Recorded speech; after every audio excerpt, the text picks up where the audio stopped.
E aí, tudo bem? Bem, eu sou o Lincoln, eu sou o seu coach. Hoje eu tenho uma pergunta para te fazer. E se você estiver amaldiçoando o seu filho sem saber? Já parou para pensar nessa possibilidade? Pois é, eu estou estudando recentemente um livro chamado O Poder da Bênção dos Pais, do Craig Hill. E ele traz alguns conceitos muito interessantes, onde ele fala sobre bênção e sobre maldição.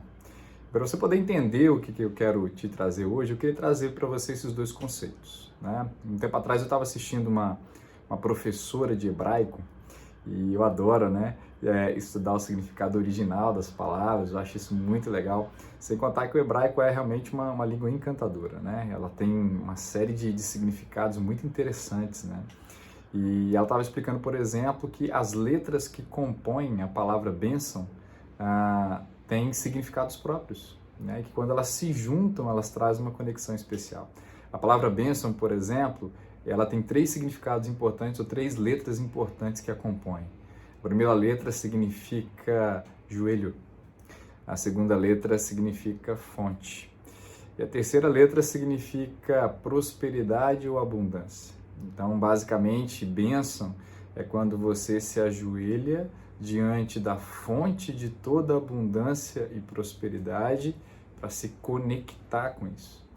Então, nós observamos, por exemplo, que existe um requisito para que você seja abençoado, é que você se ajoelhe. E existe um segundo requisito, que é o fato de que você precisa estar diante de alguém que seja fonte, né? Fonte de abundância e de prosperidade. Ou seja, isso não vem de você mesmo, vem de alguém superior a você e que tem poder para gerar isso. Entende? De forma então que quando a gente fala em abençoar alguém, a ideia é que isso sempre venha de cima para baixo, né? Então, ao me ajoelhar, eu estou reconhecendo que existe alguém superior a mim e que tem poder de liberar o meu caminho. Olha só que interessante isso. Então, ele diz, basicamente, aí já é o Craig Hill que diz, que a bênção é basicamente uma liberação. Ela libera você para prosperar. De forma, então, que aquilo que está travado na sua vida, aquilo que não funciona, isso pode ser um indicativo de falta de bênção. E talvez tenha acontecido porque você se comportou de forma rebelde, talvez porque você rejeitou a figura da autoridade na sua vida, talvez porque você não tenha alguém que libere o seu destino, que estabeleça a sua identidade. E aí, o Craig Hill, ele traz uma definição muito interessante sobre bênção. E ele diz que bênção é a comunicação do que Deus pensa sobre a sua identidade e o seu destino. Então, basicamente, abençoar alguém é trazer o recado de Deus para essa pessoa, sobre quem ela é e para onde ela está indo, o que ela veio fazer nesse mundo.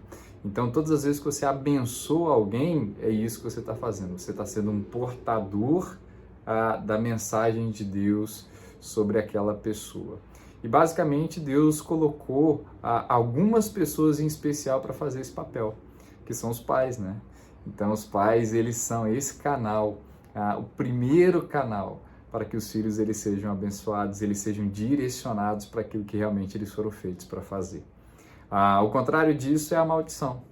Então, se a bênção libera você para prosperar, a maldição ela retém a bênção. E ela é a comunicação de uma mensagem maligna sobre quem você é e sobre o que você veio fazer aqui. Então, quando a pessoa ela é amaldiçoada, ela está tendo uma mentira que é dita a respeito dela, que se ela efetivamente acreditar e receber, isso pode determinar então o seu destino, que provavelmente vai ser um destino diferente daquilo que Deus então projetou. Provavelmente não, né? Seguramente será. Entende isso? Link, como é que você aplica esses conceitos para mim? Porque a bênção, ela tem um canal para que ela aconteça. E o canal é a palavra, é o que você comunica, né? Mas não é só a palavra, porque quando a palavra ela está desconectada com a sua comunicação não verbal, o que pode acontecer é que você transmite uma mensagem com a boca, mas às vezes ela não é recebida por conta da comunicação não verbal. Então tudo isso é importante. Então imagine, por exemplo, e aí é muito interessante observar esse aspecto, porque o apóstolo Tiago ele diz que a língua ela tem um grande poder, né? Que é o poder de gerar bênção, ou o poder de gerar maldição. E uma pequena fagulha, ela é capaz de colocar realmente incêndio numa floresta inteira. E isso pode ser bom, pode ser ruim. Porque às vezes uma pequena palavra de bênção pode, na realidade, impactar aquela pessoa tremendamente para impulsioná-la para aquilo que ela precisa. Ou pode ser o contrário. Pode realmente, na realidade, gerar uma grande destruição na vida daquela pessoa.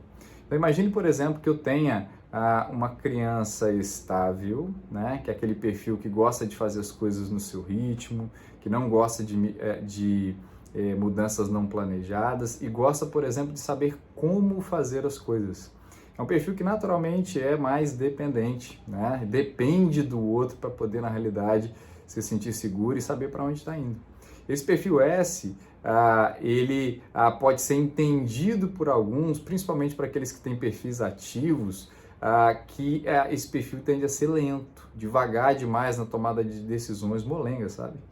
E aí quando você tem, por exemplo, um pai que tem um perfil dominante, ele pode, na realidade, começar a criticar essa criança S porque ela não faz as coisas na velocidade que ele faz, porque ela não tem a mesma iniciativa que ele tem, porque ela não responde aos desafios como ele responde, partindo para cima. Normalmente ela recolhe, para pensar, é muito reflexiva, tem um processo diferente. Então, quando eu não entendo isso, eu posso acabar amaldiçoando.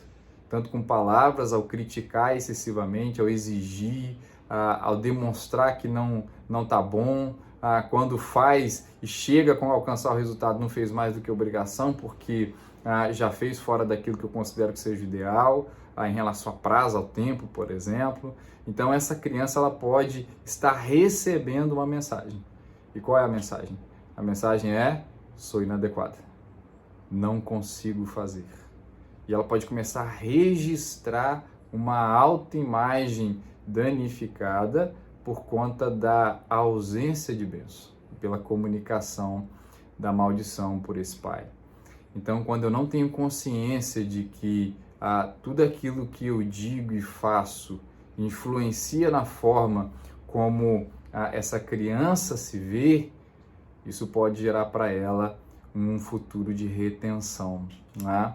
A Dorothy Briggs, no seu ótimo livro A Autoestima do Seu Filho, ela diz que toda criança forma a sua autoimagem a partir dos espelhos sociais com que ela convive.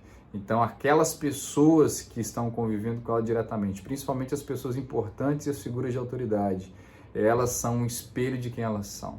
Então, se ao transmitir a mensagem, eu transmito para essa pessoa a sensação, guarde isso, não é a palavra simplesmente, mas ela registra uma sensação de inadequação, eu estou bloqueando a identidade, eu estou bloqueando o verdadeiro destino dessa criança.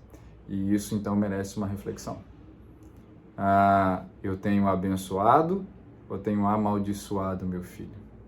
E quais são os ajustes que eu preciso fazer na minha linguagem, nos meus hábitos, nas minhas expectativas em relação ao meu filho? Será que eu avalio a partir da minha régua de medição, daquilo que eu sou bom, dos meus dons e talentos, das minhas próprias faculdades e habilidades, e estou desconsiderando o jeito específico com que essa criança foi feita?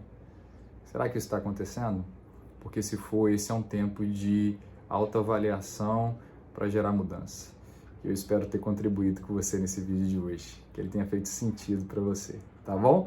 Se você estiver vendo esse vídeo aí pelo Instagram, não deixa não de me comentar e de dizer o que você acha, tá bom? O que foi relevante para você nesse vídeo. E se você estiver vendo pelo YouTube, não deixa não de curtir o canal e de assinar aí, porque essa é a forma de eu entender que você está gostando desse conteúdo, ok? Beijo grande no seu coração, um abraço de 40 segundos e até o próximo vídeo.